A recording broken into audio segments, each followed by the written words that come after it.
Hello, my name is Josh Eaton, and I'm going to explain to you all about the dangers of pollution. Okay, so it's a lot of information, so I'm just going to stick with the whole outline.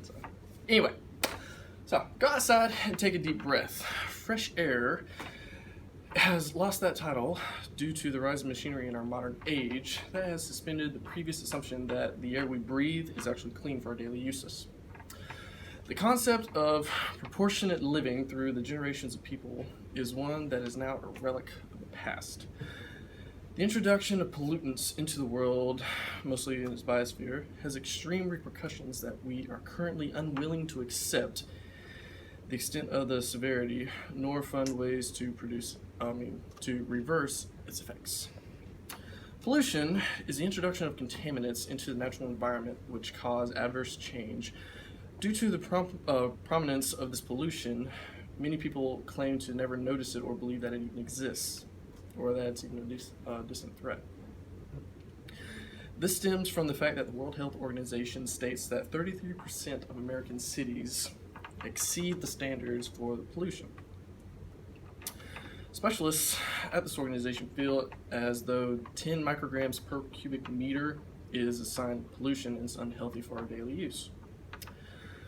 With this statistic, given that there are over 35,000 cities in the U.S. alone, this considers that 11,550 of those cities are technically polluted.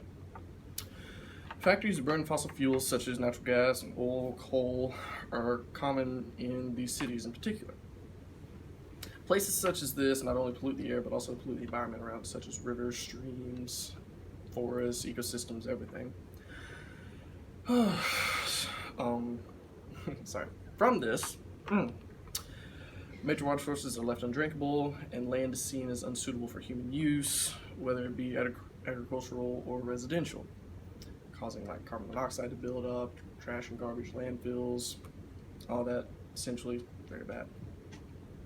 More cities would be seen as polluted, however, many more are only seen at 9.6 micrograms per cubic meter, whereas as I stated, only 10 micrograms per cubic meter is legally polluted and is unsafe for human consumption. So they're really pushing it. Anyway, this allows city officials the ability to ignore the growing epidemic. And with this information, scientists are understanding that there are ways each person can do their part to stop the spread of pollution. First, people like you and me can stop this by essentially the easiest ways to choose economically efficient, fuel-efficient vehicles, such as, smart cars, Priuses, any of that.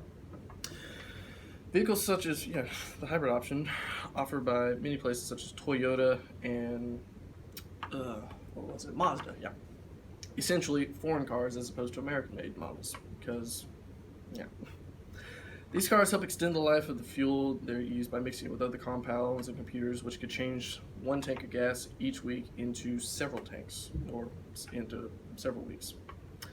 Carpooling with other people who have similar destination can also eliminate the air emissions, which help show the appeal of taking like an Uber car as opposed to a personal vehicle, or taking a bicycle or something like that. Another area people can save energy to reduce emissions is buying energy-efficient appliances and install solar panels on top of one's house. Items such as this stop the user from using superfluous amounts of energy, which could save more than just a few dollars off the light bill each month. Large-scale places such as factories and businesses are funding excursions into more available modes of energy. Some of these include switching from fossil fuels to natural sources such as solar, wind, and nuclear.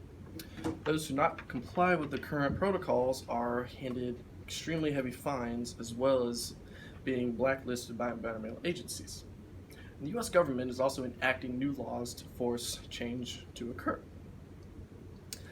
These laws see that businesses who do not practice alternative fuel sources are instead conserving those that they have. In some areas, this is enforced by the agencies such as WHO, the EPA, through random checks and detailed reports being required monthly, yearly, or bi-yearly. The future of the world is unsteady if pollution is not controlled. Many scientists believe that there are there's a growing issue due to the unforeseen consequences that are presented, such as polar ice caps melting and the world temperature heating up. It's been proven.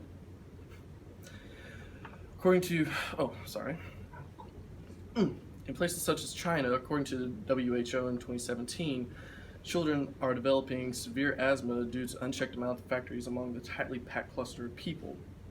With this development, many of those who live in these areas are forced to wear surgical masks to protect them from the micrograms in the air, which may cause inflamed bronchioles and cause irritation to citizens due to the smog created by these factories. In 2008 alone, during the Beijing Olympics, the city was forced by the world to clean up its air, otherwise it couldn't host the Olympics because of the health hazard that the city posed to the tourists coming into the nation. This buildup also leads to pollution to the land, making crops unable to grow or completely toxic to any who would wish to consume it. Many waterways that are used as drainage for factories also present a danger, seen as they're unsuitable for public use. Scientists at WHO fear that the effects of these bodies of water, evaporation, and subsequent damage to the ecosystems they encircle will cause health issues from here and for the next 50 years get worse, and the life expectancy of everyone worldwide would decrease by 10 years.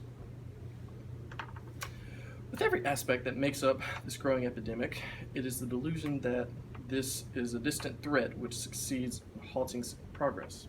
It means that people who suffer from this every day are hid from the public light.